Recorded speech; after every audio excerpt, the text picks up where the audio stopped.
Anti Pakistan anti Muslim कैसे हो जाता है अनुराग जी? मुझे तो ये समझ नहीं आता, आप लोग क्यों इसे एंटी मुस्लिम करने लगते हैं? देखिए, सवाल ये है कि हम तो धुरंधर खोज रहे हैं, ऐसा धुरंधर जो हार्मोन्स, स्टेट ऑफ हार्मोन से हमारे शिप को लेके आ जाए, जिससे देश में जो हमारे एलपीजी की शॉर्टेज है, गैस की शॉर्टेज पूरी हो जाए। ये अनुराग भदौरिया उसी अलायंस पार्टी में है जिस अलायंस की जो सरकारें जब थी तब गैस सिलेंडर मिलता नहीं था, घर घर पे गैस नहीं था, तब बहुत कम गैस थे। अभी कितने कंज्यूमर्स है, उसके हिसाब से जहाँ तक हो सकता है पूर्ति हो रहा है, जहाँ तक हो सकता है वो चीज़ें की जा रही है। लेकिन हमेशा विपक्ष जो है वो आपदा में अवसर ढूंढता आया है और अभी भी ढूंढ ही रहा है। लेकिन ये नहीं हो रहा है कि कोई भी चीज़ें अगर देश के ऊपर कुछ संकट आई है तो उस चीज़ों को थोड़ा मतलब सही से चलाने की कोशिश करे, सरकार को साथ देने की कोशिश करे। लेकिन यहाँ पे क्या हो रहा है, टांग खींचे जा रहे हैं। हम ऐसा धुरंधर खोज रहे हैं देश के अंदर में जो कम से कम एलपीजी की शॉर्टेज ना होने दे, लोगों को लाइन में लगने दे। ऐसा धुरंधर इस वर्ल्ड को, देश को चाहिए जो विश्व का वार जिस तरह से हो रहा है वो रुकवा दे। ऐसा धुरंधर चाहिए, रियल वाला धुरंधर नहीं चाहिए। रियल वाला कोई धुरंधर मिल जाए जिससे देश की जो समस्या है उनका समाधान हो जाए। भाई धुरंधर मूवी आने से विपक्ष वालों का इतना पिछवाड़ा चल रहा है, इतना पिछवाड़ा चल रहा है कि कुछ कहा ही नहीं जाता है। लग रहा है कि बीजेपी ने इस मूवी को प्रोड्यूस किया है, बीजेपी ने ही अपने पैसे लगा के इस मूवी को बनाया। इस तरह से विपक्ष वाले बौखला गए, खास करके जो उसमें अतीक अहमद को दिखा दिया है ना, इस तरह से सपा तो और बौखला गया। सवाल है कि भारतीय जनता पार्टी रील वाला धुरंधर खोजती है। अब देखिए, कमाल की बात है, इसमें एक चीज हमने पहले बोला, रियल वाला भारतीय जनता पार्टी की सरकार आई तब से प्रोपेगेंडा पिक्चरों का देखिए, Kashmir file, Kashmir file, Kerala file, Bengal file, पता नहीं कौन कौन सी अब धुरंधर, ये फाइल भी खोज रहे हैं। पता है, फाइल ही नहीं, इनकी और फिर पता चलता है इनकी फाइल खुल जाती है। तो ये बीजेपी थोड़ी बना रही है फिल्में। अगर ये फिल्में बन रही हैं, एक मिनट अनुराग जी दिक्कत क्या है? अगर फिल्म बन रही है तो अनुराग जी को दिक्कत क्या है? दिक्कत कैसे नहीं है मैडम, इनके काले करतूत जो बाहर आ रहे हैं, फिल्म भले ही फिल्म के जरिए ही हो, पर काले करतूत तो इसके बाहर आ ही रहे हैं जो दिख रहा है इन्हें। उससे समस्या क्या है? तो लीजिए, मेरी बात होने दीजिए ना। दिक्कत यह है कि पहले मूवी बनती थी, पता कौन सी?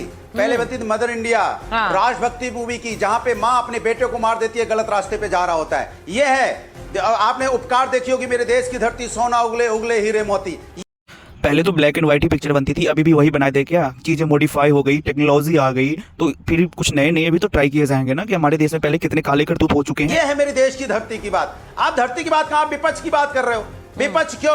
वहां पे काला धन आएगा, नोटबंदी लगाने गए थे तो विपक्ष। अभी मैंने वैसे मूवी देखी नहीं है, मैं सुनी सुनाई बात बता रहा हूं कि वो 2000। अरे तो लोगों को तो पसंद आ रही है भाई, ऐसे ही थोड़ी पहले दिन ओपनिंग बम्पर कमाई कैसे हो गई? नहीं अनुराग जी, ओपनिंग दिन पे बम्पर कमाई कैसे हो गई अगर लोगों को पसंद नहीं आ रही? मुझे ये बताइए। आप उसको, अरे चर्चा हो रही, चर्चा को व्यक्तिगत मत लीजिए, चर्चा कर रहे हैं हम लोग। बस हवा निकल। तो व्यक्तिगत कहाँ है? व्यक्तिगत कहाँ हो रहा है भाई? इस पे आप देखो, नोटबंदी व्यक्तिगत कौन बना रहा है इसे? नहीं, नोटबंदी से क्या बोला गया था? नहीं, अरे भाई नोटबंदी से आप मुझे ये बताइए, लोग क्यों जा रहे हैं देखने? फिर अब मेरे बोलने तो दीजिए, अब आप बोलने नहीं दे रही हैं तो इसी को आप बोलने तो दीजिए, 2 लाइन तो बोल ले।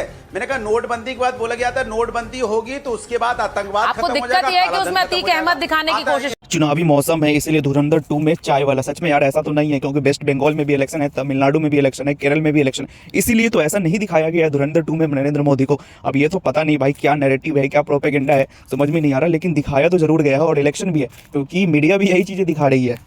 ये दिक्कत है क्या? पहलगाम की घटना कैसे हो गई?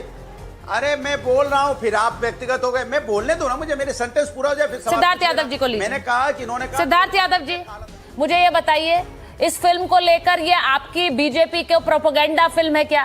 ये बीजेपी और सरकार को एक तरह से बड़े प्लेटफॉर्म पे दिखाने की कोशिश है क्या? Good question. सुचारिता जी, मुझे लगता है कि अनुराग भदौरिया जी 10 बात मजा आएगा ना भिड़ो की एक बात कह गए। उन्होंने कहा मैंने पिक्चर देखी नहीं है, मैं सुनी सुनाई बात बता रहा हूँ। अभी आपके शो पे बता रहे हैं, पिक्चर देखी है पर दर्द बंदे बहुत ज्यादा है। पिक्चर देखी है पर पाकिस्तान की अगर टुकाई होगी तो बर्दाश्त नहीं कर पाएंगे। मैं चाहता जी, मैं पहली बार बोलना शुरू किया है, आपको इनको रुकवाना पड़ेगा। बोलिए, इनकी बात तो सुना। आप सुनने की हिम्मत रखिए अनुराग भदौरिया, सुनने की हिम्मत रखिए। समस्या क्या है, ये जितने मचल रहे हैं और जितने दुखी हैं सारे, मुझे लगता है कि देश की जनता को इनको देख देख करके भी आनंद आ रहा है। अंग्रेजी में एक शब्द होता है मेल्ट डाउन। इनका जितना मेल्ट डाउन हो रहा है, पूरा देश देख करके खुश हो रहा है। पाकिस्तान की ठुकाई हो, पाकिस्तान को एक्सपोज किया जाए, पाकिस्तान के जो आतंकी नेटवर्क है उसको भारत ने कैसे ध्वस्त किया है उसकी बात की जाए, पाकिस्तान कैसे भारत के खिलाफ षड्यंत्र करता है उसकी सच्चाई को उजागर किया जाए। दर्द होगा कांग्रेस और समाजवादियों को। बात तो सही है। दोस्तों क्या सच में ऐसा है कि ठुकाई होती है पाकिस्तानियों की और दर्द होता है यहाँ पे बैठे हुए कुछ गद्दारों की, हमारे देश में विपक्षों की? क्या ये बात सच है? कमेंट्स में जरूर बताइएगा और मिलेंगे किसी नेक्स्ट वीडियो में। और देखने के लिए वीडियो आपका बहुत बहुत धन्यवाद। लाइक एंड सब्सक्राइब जरूर करिएगा। Okay, bye bye, Tata.